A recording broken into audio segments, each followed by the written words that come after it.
Welcome to the Quest Forums channel, and as you're probably aware, recent weeks have seen the passage of a number of important pro-life laws in various states.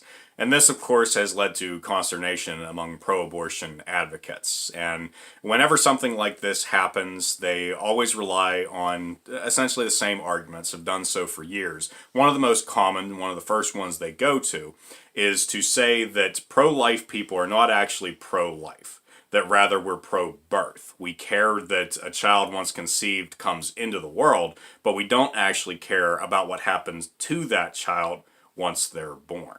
And they say that evidence of this is the fact that we will waste time and money to pass and then enforce laws that punish abortion providers rather than using that time and money in order to establish social programs for people who need help right now, people who are in poverty. Now, the thing about this argument is a false choice. It's saying that you can only do one or the other, but that's simply not true. It is possible to help people who are in poverty while also having a concern for innocent life. And in fact, that's what a lot of people do by supporting charities like crisis pregnancy centers that are there for mothers before and after their children are born, by fostering children, by adopting children, while at the same time fighting for the unborn. It's an illogical argument to say that we cannot do both. We constantly do both. It makes no sense. And it always reminds me of a passage in the Bible in John chapter 12 where Mary of Bethany uses an expensive bottle of perfume to anoint Jesus. And Judas Iscariot complains about this. He asks why the bottle wasn't instead sold so that the proceeds could have gone to the poor. Now, John interrupts the conversation to provide an editorial content. He says that Judas didn't actually care about the poor.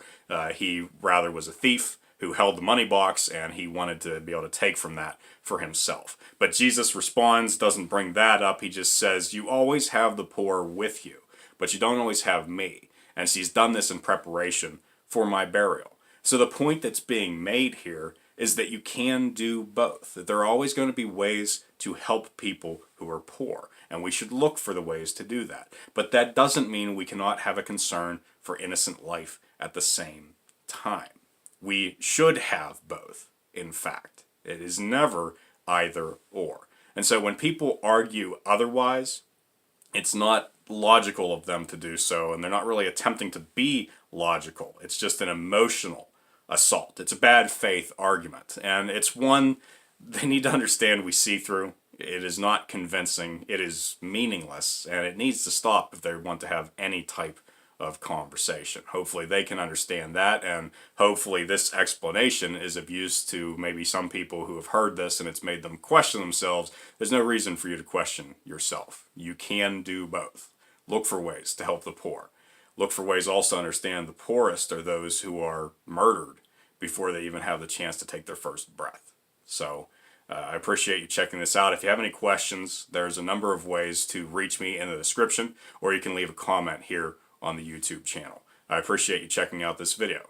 And until next time, keep looking up.